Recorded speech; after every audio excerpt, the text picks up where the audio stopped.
কেন এমপি হতে চান? এমপি না হয়েও তো মানুষের সেবা করা যায়, কিন্তু এমপি কেন হতে চান? আপনি হয়তো খেয়াল করলে দেখবেন যে করোনা মহামারীর সময় যখন মানুষ ঘর থেকে বেরোতে ভয় পাচ্ছিল, তখন আমি 2টি বৎসর আমাদের পরিবারের অর্থায়নে বানিয়াচং, আজবেরিগঞ্জ সহ হবিগঞ্জ আমি অসহায় মানুষের পাশে ছিলাম।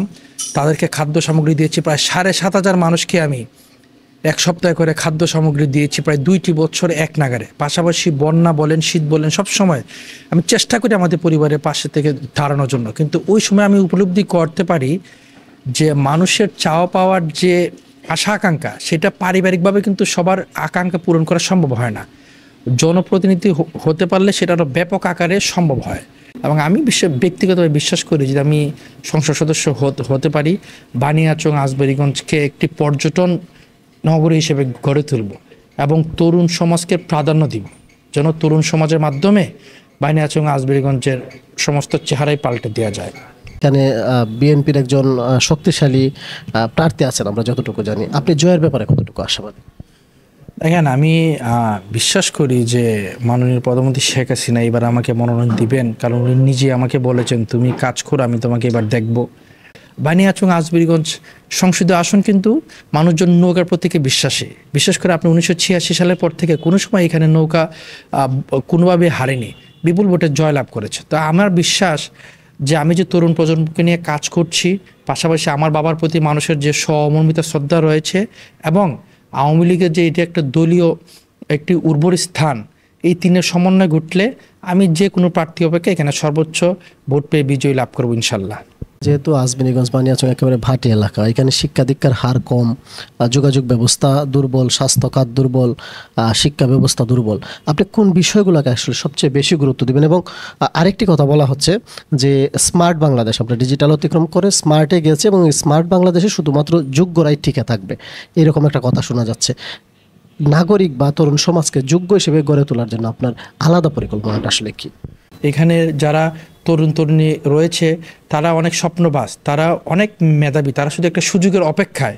তো আমি যদি তাদেরকে দক্ষ করতে পারি, তারা যদি তাদের মেধার স্বাক্ষর রাখতে যে অবদান রাখতে চায়, সেই ক্ষেত্রে যদি আমি একটি সহায়ক ভূমিকা পালন করতে পারি, তাদেরকে যদি কানেক্টিভিটি করে আমি জাতীয় এবং আন্তর্জাতিক পর্যায়ে তাদেরকে নিয়ে যেতে পারি, তা আমার বিশ্বাস বানিয়াচং আজবেরিগঞ্জের সুনাম শুধু হবিগঞ্জ জেলায় না, সারা বাংলাদেশে ছড়িয়ে পড়বে ইনশাল্লাহ। আপনি জনগণের কাছে কতটা পৌঁছাতে পেরেছেন আর তাদের সঙ্গে আপনার সম্পৃক্ততা আসলে কতটুকু হয়েছে? দেখেন, আমি আগেও বলেছি বানিয়াচং আজবেরিগঞ্জ হচ্ছে মাননীয় প্রধানমন্ত্রী শেখ হাসিনার একটি শক্তিশালী উর্বর স্থান।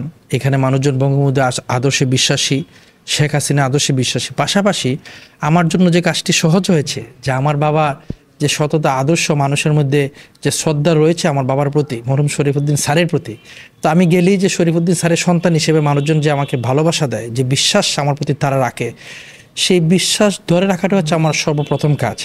এবং তাদের আশা আকাঙ্ক্ষার প্রতি, তাদের চাওয়া পাওয়ার প্রতি শ্রদ্ধা রাখতে গিয়ে আমি এবার মনোনয়নে আশাবাদী যে তাদের চাওয়া পাওয়ার মাননীয় প্রধানমন্ত্রী শেখ হাসিনা রক্ষা করবেন, আমাকে মনোনয়ন দিবেন এবং আমি জনগণের ভোটে ইনশাল্লাহ বিপুল ভোটে জয়লাভ করব। বানিয়াচং এবং আজবেরিগঞ্জ উপজেলাতে আসলে সবচেয়ে বড় সমস্যাটা আপনি কি মনে করেন? দেখেন, বানিয়াচং আজবেরিগঞ্জের কিন্তু ইতিমধ্যে মাননীয় প্রধানমন্ত্রী শেখ হাসিনা ক্ষমতা আসার পর অনেক উন্নয়ন হয়েছে। বিশেষ করে বানিয়াচং আজবেরিগঞ্জে যে যোগাযোগ ছিল, সেই যোগাযোগটা আপনার শেখ হাসিনার নেতৃত্বে উন্নয়ন হয়েছে। কিন্তু এখানে যে প্রধান সমস্যাটা আমি লক্ষ্য করেছি যে ভাটি অঞ্চলে এখনও কিছু যোগাযোগ ক্ষেত্রে আমূল পরিবর্তন করার দরকার।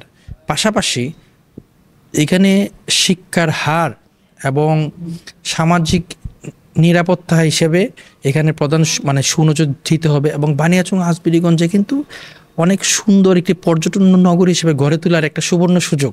বানিয়াচং দাঙ্গা প্রবণ একটা এলাকা, এই যে দাঙ্গা প্রবণতা আসলে যদিও এখন অনেকটাই কমে আসছে, একেবারে পুরোপুরি নির্মূলের জন্য আপনি কি ব্যবস্থা নেবেন? দেখেন, বানিয়াচংয়ে আজবেরিগঞ্জে 5টি ইউনিয়ন, বানিয়াচংয়ে 15টি ইউনিয়ন, থানা কিন্তু একটি।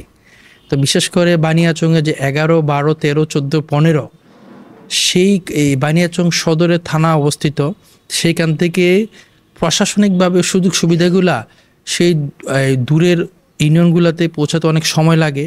তো সেই ক্ষেত্রে বানিয়াচংয়ে আরেকটি থানা করার প্রয়োজন।